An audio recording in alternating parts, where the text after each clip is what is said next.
If you are like me and you are a Denver Broncos fan, you should be over the moon excited because the Denver Broncos are about to send shockwaves across the entire NFL. We're going to break down the biggest reasons for this hope and optimism that is abounding in Broncos country. Do you remember back to 2013 when we arguably had the best entire football team of the Peyton Manning era, just top to bottom? That was a loaded roster. We finished the season so hot, and all of our dreams and hopes for the team were vanquished with a 70-yard Hail Mary by Joe Flacco. I guess it wasn't until overtime that they were truly vanquished, but it was that 70-yard bomb over Raheem Moore that it broke me as a fan, and I went up to my room in complete darkness and laid on the floor. My wife did a wellness check on me, and I checked out of all Broncos updates and news for an entire offseason, and it wasn't back until training camp that I was like, all right, I can let myself be hurt again, and started falling. So there's a lot of Broncos fans who, after 8 years of missing the playoffs, have checked out. That doesn't make them less Broncos fans, but I want to go through the stories you maybe missed, the biggest stories of the offseason that have us all believing. Let me know in the comments if there's something I missed. There's also some news and updates that we're going to go through in there. But starting off here, the biggest thing for the Denver Broncos is that we are going to see our defense take a huge step forward. And it might not be a huge step forward. The media is going to think it's a huge step forward because they all are painting our defense as garbage. And I just read another national story that said we had the worst defense in the league. And that is basically the perception because there are all these national media reporters who simply use last year's stats and analytics and don't actually go to practice, don't actually follow this team, and don't actually break it down based on different eras. And so if you take a look at this, our defense for the first 5 weeks of last season was abysmal. They were horrible. They let the Dolphins score 70 points on us. They let Sam Howell and the Washington Commanders, score like 35 or 40 on us in that game. They were abysmal. And if you take a look at it against the run, the DVOA, we were 31st in the league. Against the pass, we were 32nd. So overall, we truly were the worst defense in the league. Then we made two massive changes. Massive change one were cuts. So we cut Randy Gregory, we cut Frank Clark, both of those guys off the team. Vance Joseph came out and talked about that Dolphins game. It wasn't a scheme problem. It was missing tackles because of just a lack of effort. And when that changed, and then the second thing was we had two new players come back to the team in Baron Browning and Justin Simmons. And when you take that out, we jumped from the worst defense in the league to we were back up in the top 10. And there were times last year in that 5-game win streak that we were the 7th ranked defense in the entire league. Yet, so what I'm saying is that's going to continue and actually improve because not only do we have that roster who's all bought in and we have all those dudes, we actually went out and took our biggest weakness on defense and made some big adjustments. So the first big adjustment that we made, I'm going to get to this one here in a second, was that we went out and the weakness on our defense was stopping the run. We still struggled with that. And that was partially the reason that we ended up losing the final 2 games, even when we were in playoff contention. And we went out and we got a former New Orleans Saint in Malcolm Roach, who had, of all defensive tackles, there was a run last season, a 7-game run, where he was the best run-stopping defensive tackle in the entire NFL. He's now a Denver Bronco. And then we went out and we were able to swindle the New York Jets into trading us John Franklin Myers. Now, the Jets have gone on, they made this move to free up cap space and free up roster space to get Hassan Reddick, who is still holding out and not going to play. And you've heard multiple people in the Jets front office say, had we known this was the case, we love John Franklin Myers. We never would have let this happen. You even saw in the press conference when they announced that he was leaving, almost like it seemed like Saleh was going to cry. And so anytime you have a person leaving your squad and folks are like, we shouldn't have done that, that is fantastic news. The notable loss on our team was that we did indeed lose Justin Simmons. Part of that was the cap issue. We bit the bullet and we took the bigger part of Russell Wilson's cap hit this year. And so we had this beast of a safety. He has more interceptions against Patrick Mahomes than any person on the planet. And that's a big loss, right? Well, we went out and we were able to fill his spot with a very high upside safety in Brandon Jones. He played for Miami and was a backup there. And there were times where he led the entire safeties in the NFL when it comes to passer rating allowed on him. So when he was targeted, 39% of his passes were completed from week 12 on, and that's a big sample size when you look at who the Dolphins faced their last 7 games of last season. The big issue with Brandon Jones, he was hampered in camp. He missed a bunch. Vance Joseph even came out and said he was concerned about how much time Brandon Jones missed in camp, but if he is healthy, he definitely is an adequate replacement for Justin Simmons. So the long story short, or the short story making it long, the Denver Broncos were a good defense at the end of last season, and we have since gone out and improved on all of our weaknesses. The biggest question mark that the Denver Broncos have on their defense is we have a lockdown corner on one side. Riley Moss was an amazing special teamer and has all the physical traits, and now is in year 2 of being with Vance Joseph, has an incredible defensive coordinator, which we're going to talk about in a second here. So we feel good about that. Feel really good about McMillian as the slot corner, and I'm feeling very good if Jones stays healthy. The big question we have is that we also lost Josey Jewell. Josey Jewell and Alex Singleton had an amazing chemistry there, inside linebackers, and Josey Jewell went and took a deal with the Panthers, which I think he's going to regret because I think they're going to struggle again this year. And we replaced him with a journeyman inside linebacker who's played with Seattle, has played at several different spots around the league. And you can easily go through and find stats that show that he's better than Josey Jewell. I was just trying to even do that. There are several out there, but I think I want to be honest and say, like, this is a question I have. Can he adequately fill in the role for Josey Jewell? Just looking on PFF, and I think they do a good job, and I use them quite a bit, is that Josey is a higher graded PFF graded out as an inside linebacker. I also think that the fact that the Denver Broncos have done so much with undrafted free agents, bringing in Bailey, the Bailey guy we brought in, and then also the guy we just signed off the Packers roster, shows that the Denver Broncos still have concerns at that. One of the unfortunate things is the first move of the entire offseason was the Denver Broncos re-signed Jonas Griffith, and I had a really good feeling about him. He was on a very similar injury trajectory to a Tim Patrick, and you're hoping he was going to come back to prominence this year, and it turns out he needs another surgery on his torn ACL, and so the Denver Broncos don't have him. So big question mark on defense is that inside linebacker position, but I'm telling you, we already were a top 10 defense at the last half of last year. That is just going to continue into year 2.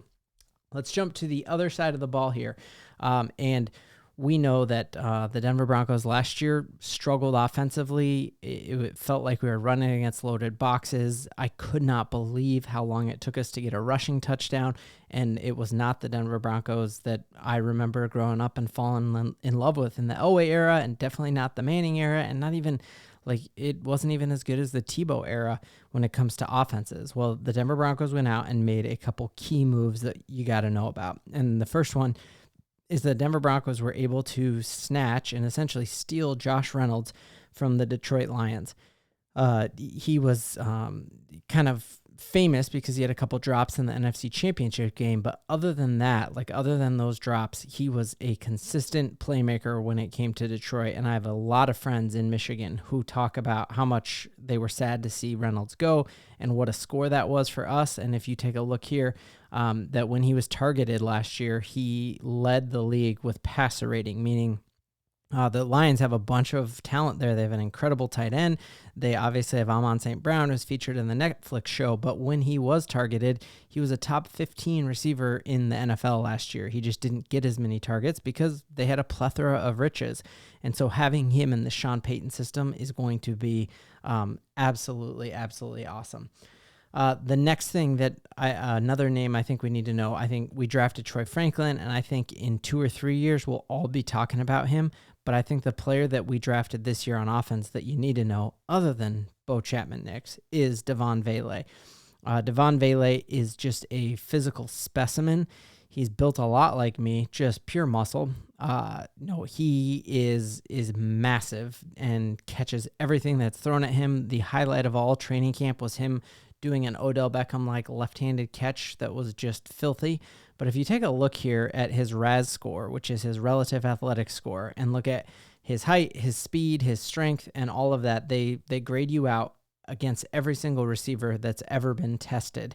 And since they started testing this in 1987, he is 151st ranked wide receiver out of all over 3,000 wide receivers ranked. So he had a 9.52 out of 10. And the really cool thing for Broncos fans is that he has the almost identical relative athletic score of Marcus Colston. They both were, they're both 6'4".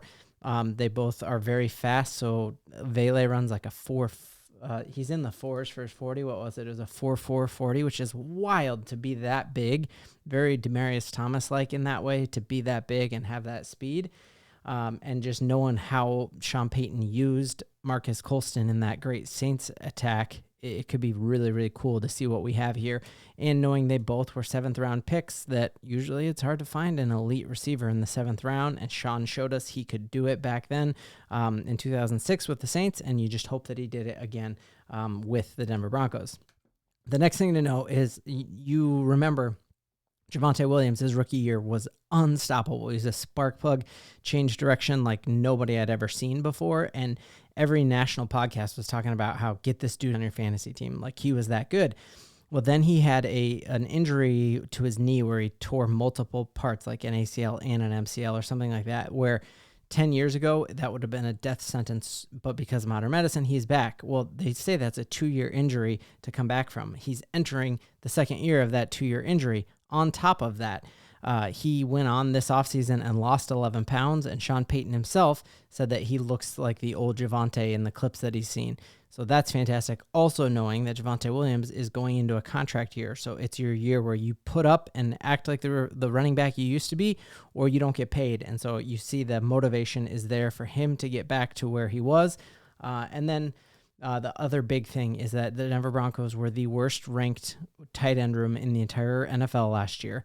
And that was mostly because all of our eggs were in the Dulcich basket. We went out and signed this guy named Lucas Kroll in middle of the season when it was evident that Dulcich wasn't coming back. He just didn't learn the playbook in time to actually be a difference maker. He could be a difference maker this year, and we can talk about that. But the big news is that Dulcich was healthy all through training camp. He missed some voluntary OT, or he was at OTAs, but he was on the side injured field. But for training camp, he was locked and loaded. You saw him have that run after the catch ability in the preseason, putting his body out there and seeing no signs of hesitation from him with his hamstring injury and his foot injury. So having a running back who's back into shape and on a contract year, finally having a tight end who's back, getting a Josh Reynolds is huge, and then getting a Devaughn Vele in there next to Courtland Sutton, who the San Francisco 49ers wanted to give us a 3rd-round draft pick and said that he was an adequate replacement for Ayuk, just shows you that those are 6 offensive pieces that feel great, but none of that matters if we don't have a quarterback who can get them the ball. And the biggest news of the offseason was that Sean Payton fell in love with Bo Nix by his 16th throw at Pro Day, and he knew he was head over heels for this guy, and he spent the rest of the offseason trying to trick every other GM so that Bo Nix would land to us. He baited the Minnesota Vikings and went out, and the first thing he said at that league ownership meeting, he was like, yeah, we had an 8-hour meeting with JJ, and we just really like him. And you could tell he was baiting him then. He even called the Vegas Raiders during the actual draft and said, hey, we'd be willing to trade back here. And by saying that, it made them think, oh, cool, Bo's going to follow us. If you guys are willing to trade back, you don't care about Bo Nix. And so he played it perfectly, and he got his guy. And through NFL preseason, we just saw that Bo Nix can be the dude. And we saw he was highest ranked of any of the rookie first-round quarterbacks when it comes to completion percentage. Like, he led scoring drives every single time he was on the field, other than when there was a fumble by one of his tight ends. And you just see how differently cut he is than the other rookie quarterbacks. I'm watching HBO Hard Knocks right now with the Bears, and one of the cool clips was Caleb Williams threw his first touchdown pass, and the equipment guy comes up to him afterwards and is like, hey, we usually hang on to those balls and give them back to you, so you always keep the first touchdown pass you ever threw. And you just see him, nope, I'm going to hang on to this thing. And he hung on to the ball, and it meant a lot to him. And you just look at that in comparison to Bo Nix, who threw his first touchdown pass against the Colts to Marvin Mims, And they asked him after the game, "Hey, where's your touchdown? Where's the ball?" And he's like, "Well, they tried to give it to me, but I don't care about that stuff. I don't know who ended up with it. I think I gave it to Marvin Mims." So you just see that Bo Nix knows, I don't care about my first touchdown ball in a preseason game. I'm here for the long haul. He was the first rookie quarterback to sign his deal, and did not negotiate or haggle or anything over the price, because he's like, dude, this is chump change, because you see what I'm going to be making in 5 years, and this isn't even going to compare. So just like, I know those are just two stories, but you just see that he believes in himself. He bought a house out in Castle Rock area, and like, he's here for the long haul, and he's a football guy, and Sean Payton got his guy and tricked the entire NFL into it. The last thing that I think might be easy to fall off our radars or not pick up on if we checked out of the Broncos after missing the playoffs again, is that because we have the richest owner in sports, you're able to go ahead and create positions that didn't exist before and recruit the top people in the field to come to you. It's why Apple and Google and Amazon keep being successful, because they go out and poach the best talent and bring them to them, and the rich get richer. And it's universally like, it's a rule across every single domain, and it's the same here at the Denver Broncos. So this offseason, we were able to get Jim Leonhard to be our defensive pass game coordinator. And the cool thing about Leonhard was he had several interviews for defensive coordinator positions, and he's taking a lesser role here with the Denver Broncos, where he's actually getting paid more than some defensive coordinators in the league. Then we go out and we make up another new position here, and we bring in Sean Payton's longtime friend, Pete Carmichael, who worked with Drew Brees in San Diego at the time, but then also worked with him with the New Orleans Saints. And so you're just seeing all these new positions being created that didn't exist before, because we have the richest owner in sports. And you're seeing guys who should be coordinators or head coaches in the league taking lesser roles to be a part of what we're building here. And that's fantastic news. And then maybe the most underhyped, underreported story in the entire NFL is the fact that the Denver Broncos were able to create another fake position for one of the smartest minds in all of football, and that's David Shaw. I mean, I'm saying all of college football, what he was able to do with Stanford in those years, you just can't ever see them having that type of program again. And the Broncos were able to hire him to do a virtual role where his entire job is just going to be watching talent in college and in the NFL and finding where the talent fits with what Sean Payton wants to do and making it happen. And I think that is all fantastic news.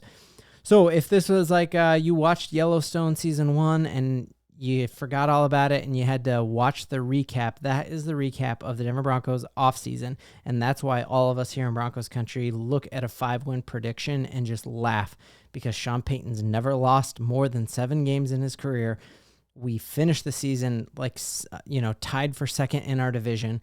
And that game we lost against the Raiders, we had a backup quarterback in Stidham. And I truly don't think Sean Payton wanted to win it. Our defense was a top 10 defense last year. We have a quarterback who can run what Sean wants to do. There is like so much to get hyped about, so much to believe in. And Broncos country, we are so back.